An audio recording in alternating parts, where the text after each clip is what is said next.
Bonjour, j'espère que vous allez très bien. Et aujourd'hui, nous allons parler comme convenu de comment faire l'accord du participe passé avec l'auxiliaire avoir. Mais avant de commencer ce tutoriel, je tiens vraiment à vous remercier. Merci à tous ceux qui se sont abonnés tout de suite en visionnant la vidéo, tous ceux qui m'ont accompagné jusque-là.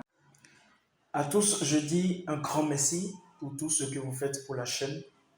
Et sans plus tarder, nous allons nous lancer dans le vif du sujet. Comment faire l'accord du participe passé employé avec l'auxiliaire avoir.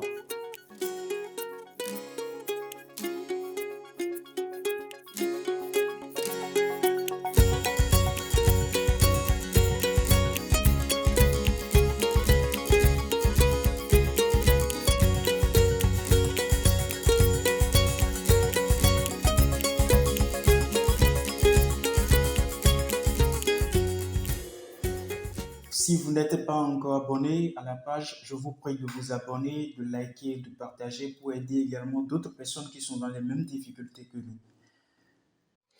Mais avant de nous lancer, nous allons nous servir d'un test de base. Les travaux qu'on a effectués pour l'implantation de la société sucrière de Savès sont considérables. Ils nous ont fatigués, mais nous avons bien ri, car après nous avons mangé beaucoup de canne à sucre.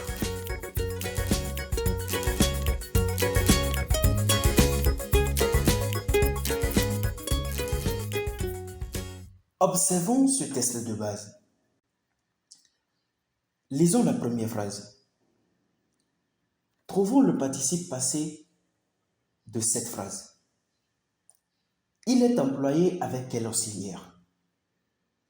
D'après le test, nous avons effectué quoi? Où est placé le complément d'objet direct par rapport au participe passé? Comment s'écrit-il? Prenons la deuxième phrase. Trouvons le participe passé dedans. Qui les travaux ont-ils fatigué si nous nous mettons à la place de l'auteur dans le test? Où est placé le complément d'objet direct par rapport au participe passé? Et comment s'écrit-il? N'hésitez pas à mettre une pause ou à revenir sur le test de base pour effectuer vous-même personnellement ces observations.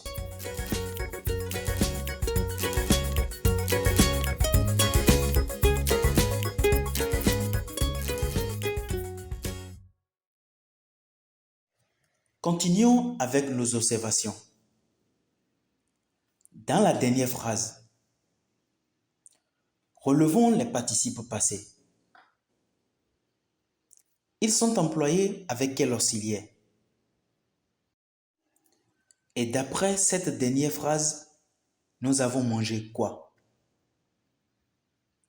Où est placé le complément d'objet direct par rapport au participe passé? Est-ce que les participes passés employés avec l'auxiliaire avoir se sont accordés avec les sujets des verbes?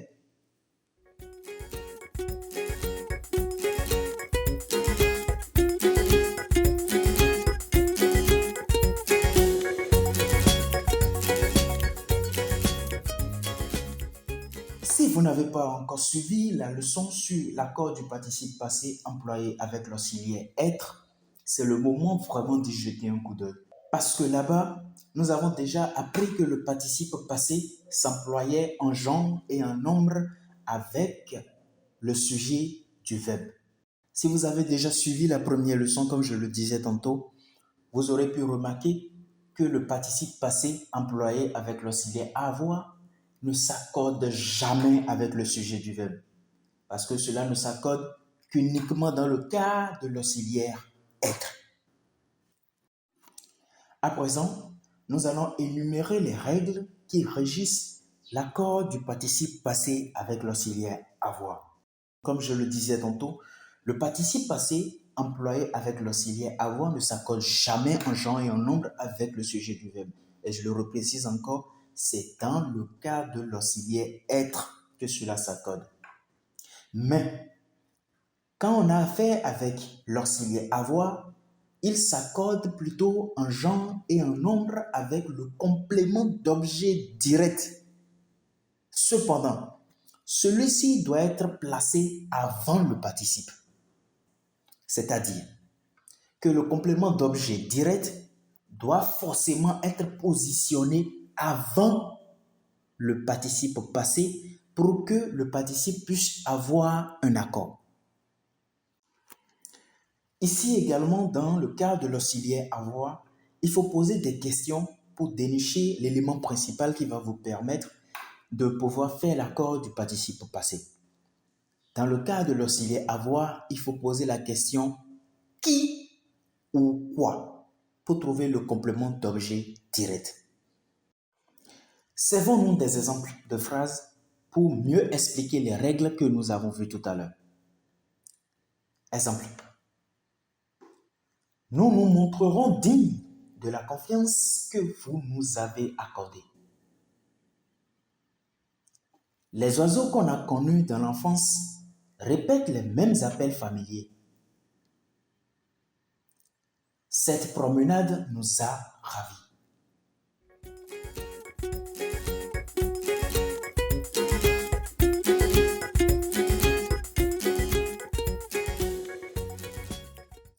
Maintenant, nous allons voir ensemble comment s'appliquent ces règles.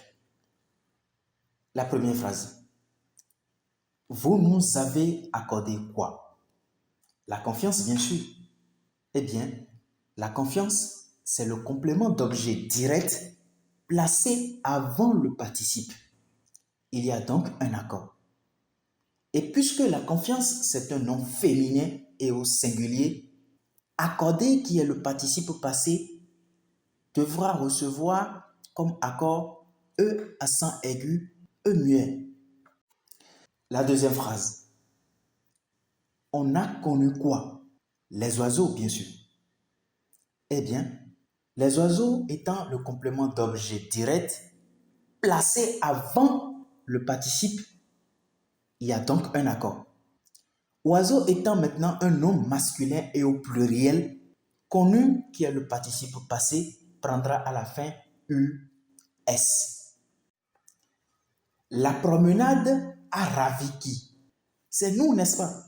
Eh bien, nous est un complément d'objet direct placé avant le participe, puisque le participe ici c'est ravi.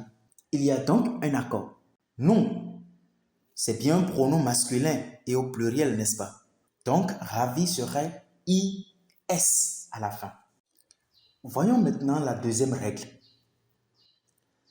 Le participe passé employé avec l'auxiliaire avoir reste invariable si le complément d'objet direct est placé après le participe. Dans la première règle, nous avons dit que lorsque le complément d'objet direct est placé avant le participe, il y a accord.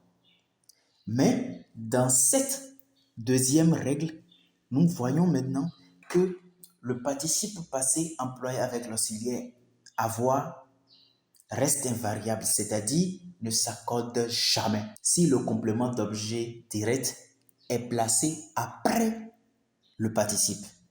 Nous allons prendre un exemple pour mieux vivre cette règle. Tous les clients ont reçu des cadeaux. Les clients ont reçu quoi? Nous allons répondre des cadeaux, n'est-ce pas? Eh bien, les cadeaux étant un complément d'objet direct placé après le participe passé qui est ici reçu. Donc, il n'y a pas d'accord. Troisième règle. Le participe passé reste invariable s'il n'a pas de complément d'objet direct. Prenons un exemple de phrase pour mieux expliquer la troisième règle. Nous avons bien ri. Nous avons bien ri qui? Ou nous avons bien ri quoi? Il n'y a pas de complément d'objet direct. Donc, il n'y a pas d'accord. C'est aussi simple que cela.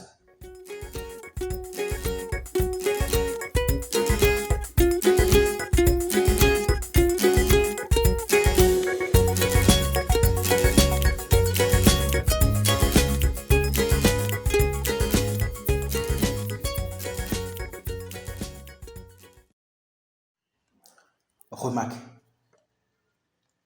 lorsqu'il y a accord du participe passé employé avec l'auxiliaire avoir, et ce, avec le complément d'objet direct, ce complément se présente presque toujours sous la forme d'un pronom personnel.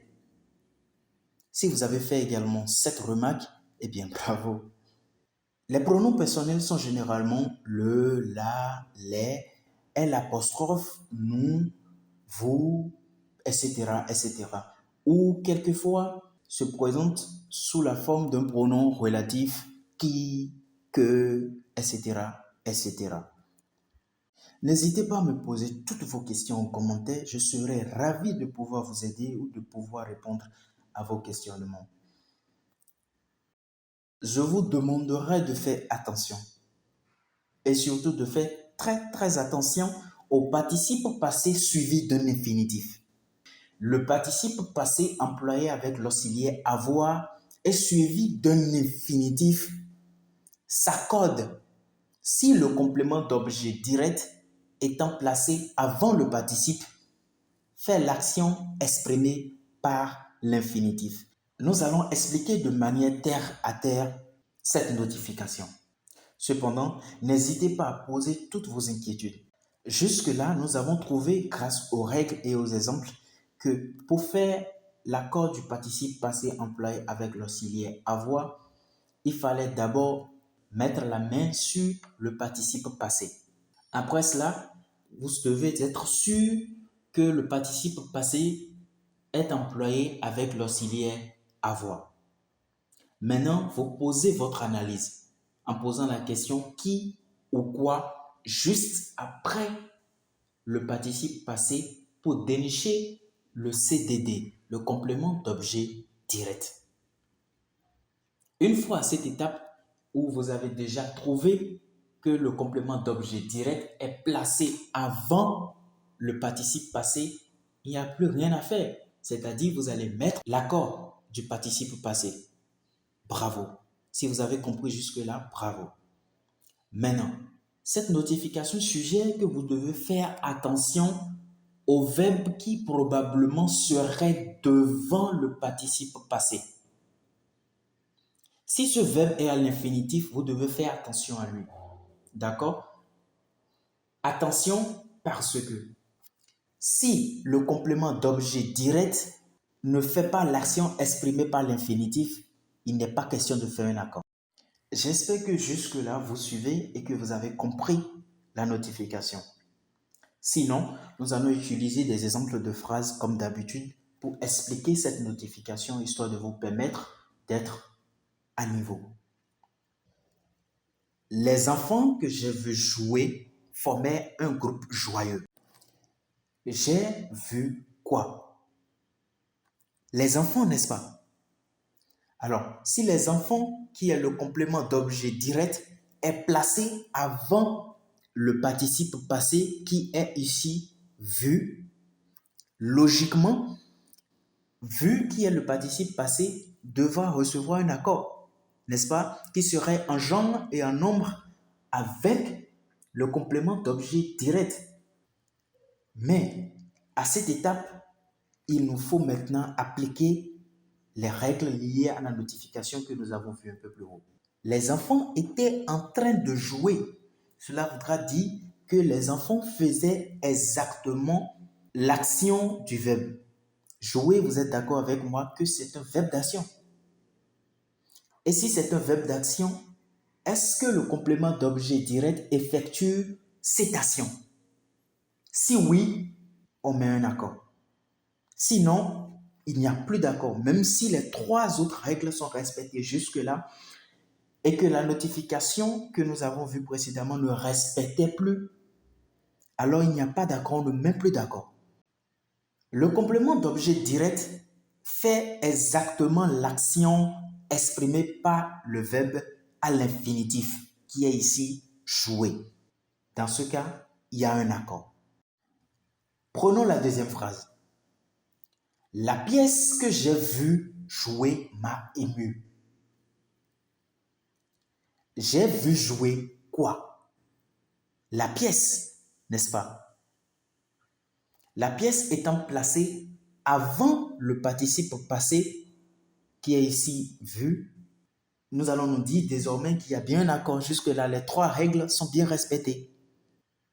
Le complément d'objet direct ici ne fait pas l'action exprimée par le verbe à l'infinitif, même plutôt il la subit. Ou comment dire pour être beaucoup plus explicite, est-ce que la pièce peut s'auto-jouer? Non du tout. On joue plutôt la pièce. C'est quelqu'un d'autre qui a joué la pièce. La pièce elle-même ne se joue pas. C'est pour cela qu'il n'y a pas d'accord à vue dans ce cas précis. N'hésitez pas à poser toutes vos questions en commentaire. Je serai ravi de pouvoir vous répondre et de pouvoir vous accompagner.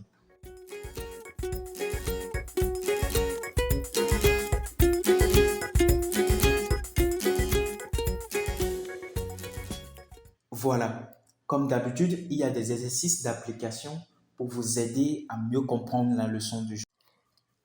Et si vous êtes nouveau sur la chaîne, n'hésitez pas à vous abonner, à liker, partager la vidéo si elle vous plaît. Et surtout, n'hésitez pas à activer la cloche de notification.